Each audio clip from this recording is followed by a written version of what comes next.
คือขอได้พี่ชง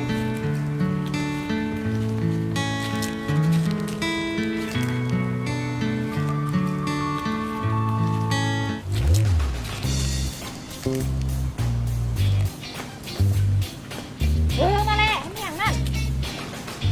ไปกับเรือคือหนาวมั้ง มาเลยแม่กว้างเลยนั่นน่ะ มาเลยหนูบนกว้างเลยขัดว่าแล้ว ใครอ่ะ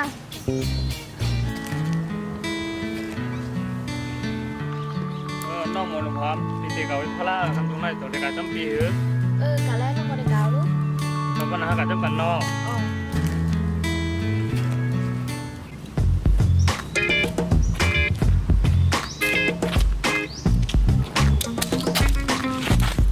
แต่เลี้ยวเท้าอ่อนบ่อ่อนมันมาพอผมอึมยังนี่นะ ลูกผู้ใจอย่างมากข้างเนี่ยดีมไปจอดแน่ว่าห้าเด็กแห้ง แต่เลี้ยวจอดรถเจ๊กูจริงก็ตั้งขับโอนแล้วเนี่ยผมคือเห็นบอกหรอ น้องโมลพร้อมเมื่อใดก็เขาเด็ตั้งวันให้เอาพี่เพื่อนนะพี่ตีเขาชื่อน้ำกำหนัก คนขาเดี๋ยวไปเนี่ยนะ ตัวน้องที่เอาหือ เอาไปก่อนกว่า ขัดป่าวก็เร็วละ ก้นนั้นแกะไปทานกันจ้องก่อน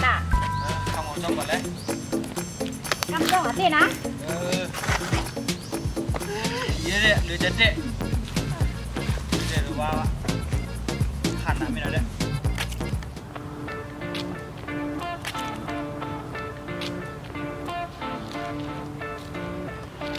รอบเด็กอะไรมีเด็กกับจ้องตกเอามาย้อนขัด ต้องไปที่นี่ก็ค่ะ ชอบดู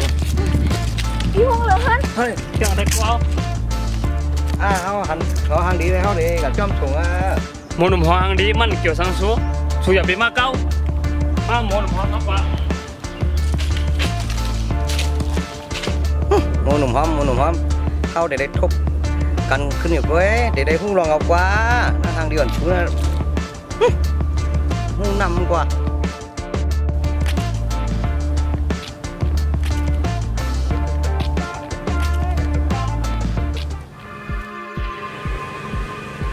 หมูหนุ่มหอม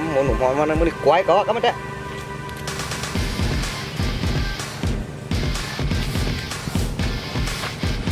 จำอยู่ในกว่าอะไรเนี่ยของหัวอะไรเนี่ยผมหาเด็กกัมเนี่ย หมูหนุ่มหอม ผมเจมูหนุ่มพร้อมก็เป็นหมูเลี้ยงคอ หมูเลี้ยงหอมของพวกจักหมูเลี้ยงหอมเลยของพวกจักหมูหนุ่มหอมเลยเฮ็ดมาเฮ็ดหางเหมือนคนใจเหร โอ้ตัวหิวก็ลงของเขาไว้หรอ ว่านั้นเชียว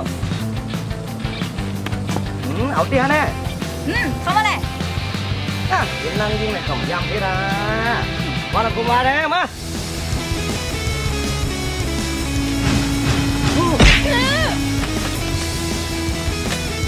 เอาตีฮะแน่ว่า ตีไว้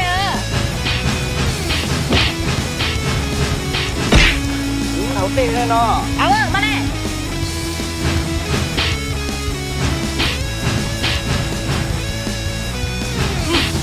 เอ้ยหมดแล้วหอมอยู่ด้วยนะลูก ตัวไว้แล้วอยู่กับแทงกับเจมูหนุ่มพองเป็นหมูเลี้ยงของเอาก่อนนี่แน่ไห้ก็ที่ว่าเจียมมอหันกันตรง3 วันกับหมูไล่ได้มาเมื่อว่ากำมาชื่อว่าหมูหนุ่มหอมก็ไม่มาแต่ชื่อหมูแดงหอมกำปองเด้ พี่หนุ่มคาราแล้วลูกก็เท่าไหนมันจังเรียกลายในพี่หนุ่มยุงคาลูก กำปองเด้มือ คะแนนตั้งกูไปกูไป เป็นทางพี่หนุ่ม นั่นหมูเลี้ยงหอมหมูหนุ่มหอมนั่นมานั่นน่ะ